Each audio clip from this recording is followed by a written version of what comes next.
रायगड, महाराष्ट्रासह देश विदेशातील ताज्या बातम्या पाहण्यासाठी मॅक्स इंडिया लाईव्ह चॅनलला सबस्क्राईब करा आणि बेल आयकॉन दाबायला विसरू नका.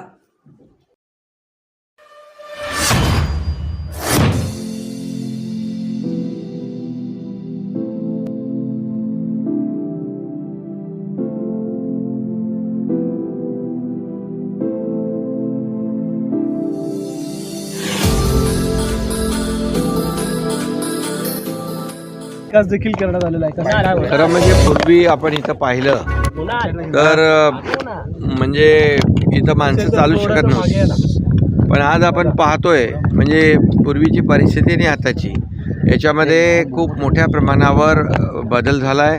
आणि ही जी काही चौपाटी झालेली आहे, दुसरा टप्पा, मला वाटतं पहिला एक टप्पा आपण केला आहे, हा दुसरा टप्पा जवळपास 16 एकर आहे, 800 मीटरचा स्ट्रेच आहे. स्मार्ट सिटी अंतर्गतमध्ये हा एक वॉटरफ्रंट डेव्हलपमेंट हा प्रोजेक्ट या ठिकाणी साकारला आहे. खरं म्हणजे मी पाहिल्यानंतर आपल्या ठाण्यामध्ये अशा प्रकारच्या चौपाट्या होत आहेत. मागे एकदा सेंट्रल पार्क आपण त्याचा पॉलिसीतला लोकार्पित केला. आज हजारो लाखो लोक त्याचा फायदा घेत आहेत. आज इथं पण बघितल्यानंतर पूर्वी इथं काही नव्हतं. आमदार प्रताप सरनाईक यांनी याचा पाठपुरावा सातत्याने केला आणि आपण पाहिलं की एक पहिला टप्पा झाला आहे, हा दुसरा टप्पा होतो आहे, आता तिसरा टप्पाही आणखी होणार आहे. म्हणजे इथल्या सर्व या घोडबंदर परिसरातल्या लोकांना, इकडच्या मीरा रोडच्या लोकांना आणि इकडे संपूर्ण ठाणेकरांना ही एक चौपाटी मोठं एक विरंगुळ्याचं स्थान होणार आहे. खरं म्हणजे शहराचा विकास करत असताना फक्त रस्ते, उंच इमारती, फ्लायओव्हर इतका पुरता मर्यादित राहता कामा नये.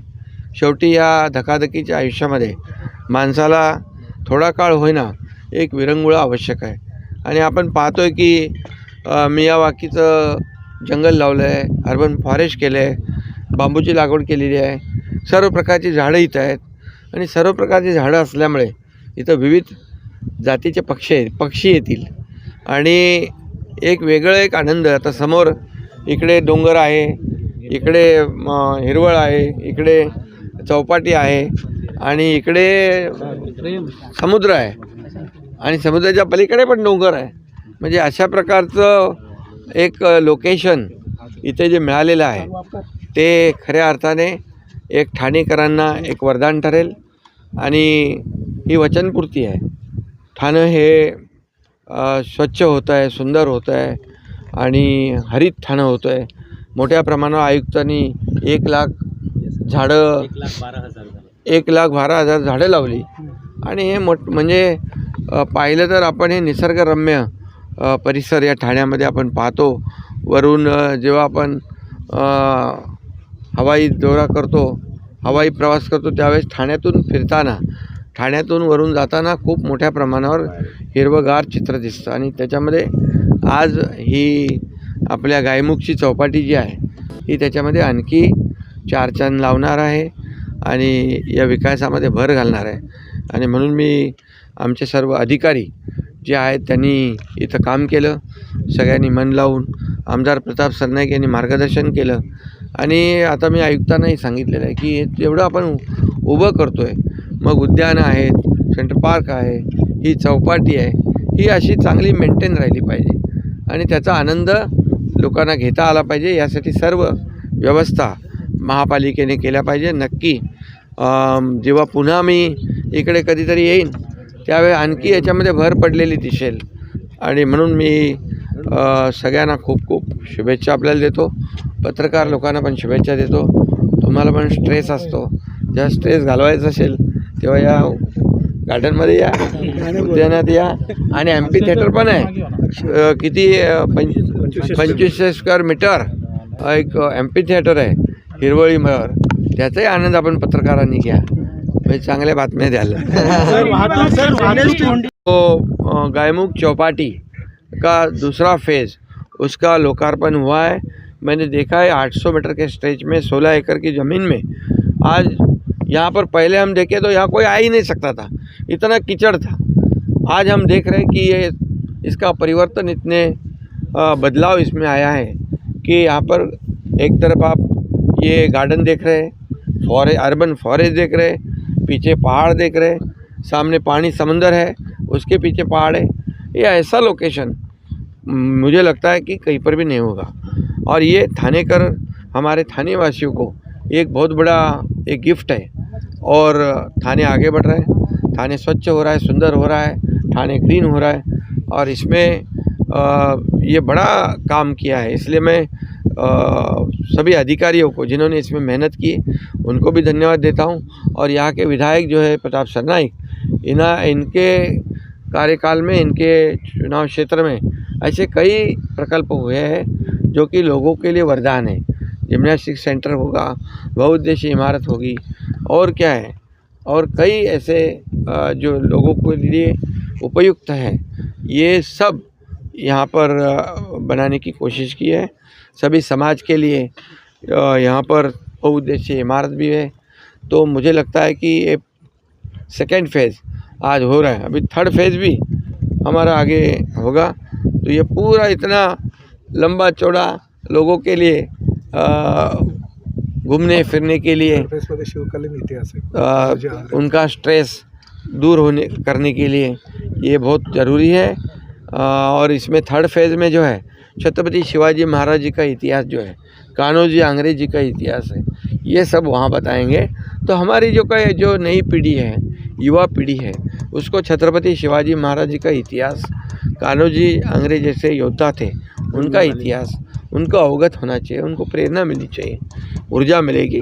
और इसलिए ये प्रकल्प जो है बहुत ही कामयाब हुआ है, लोगों के लिए बहुत फ़ायदेमंद होगा। आयुक्त जी को मैंने कहा है इसका रख रखाव, मेंटेनेंस इतना अच्छी तरह रखे कि इसमें और बढ़ोतरी हो। नेक्स्ट टाइम हम आए तो इसको और कुछ चेंजेस देखें हम, और लोगों को इसका फायदा हो। जर महाविकालन केलेलं आहे, पोलिसांची परवानगी नसताना देखील त्यांचं आंदोलन आता सुरू होतं। खरं म्हणजे मी सांगतो एक खरं तर छत्रपती शिवाजी महाराज हे आमच्यासाठी दैवत आहे, महाराष्ट्रासाठी दैवत आहे, देशाला दिशा देणारं एक मोठं महान व्यक्तिमत्व छत्रपती शिवाजी महाराजांच्या रूपाने आपण पाहिलेलं आहे। आता दुर्घटना झाली ही तर दुर्दैवी बाब आहे की तो पुतळा आपला पडला, ते दुर्दैव आहे। ज्यांनी काम केले त्याची चौकशी होते, त्याच्यावर कठोर कारवाई होईल, कुणालाही सोडलं जाणार नाही। त्याचबरोबर खरं म्हणजे त्या विरोधकांना माझं असं आव्हान आहे की हा जो छत्रपती शिवाजी महाराजांचा पुतळा भव्य दिव्य लवकर कसा उभा राहील यासाठी त्यांनी सहकार्य केलं पाहिजे। सरकार कामाला लागलेलं आहे, तातडीने सगळे जे मोठे शिल्पकार आहेत त्यांना आम्ही बोलवलं आहे आणि तिथेच भव्य दिव्य असा छत्रपती शिवाजी महाराजांचा प्रेरणादायी, शौर्य देणारा आणि शौर्याचं पुरस्कर्ते छत्रपती शिवाजी महाराज होते आणि तशा प्रकारचा पुतळा तिथे उभा आम्ही करू। खरं म्हणजे दुर्दैव आहे की झालेली घटना दुर्दैवी, पण त्याचं राजकारण करणं त्यापेक्षा दुर्दैवी आहे। आणि म्हणून लोक सुज्ञ आहेत, लोकांना माहीत आहे की आता जे घरी बसले होते त्यांना ते रस्त्यावर आले, आता रस्त्यावर चालू लागले। आता माझं एवढंच म्हणणं आहे, हे जर कोविडमध्ये चालले असते, लोकांना मदत केली असती, महापुरात गेले असते, लोकांना मदत केली असती, तर लोकांनी आठवण ठेवली असती। इर्शाळवाडीत गेले असते गड चढून, तर लोकांनी आठवण ठेवली असती।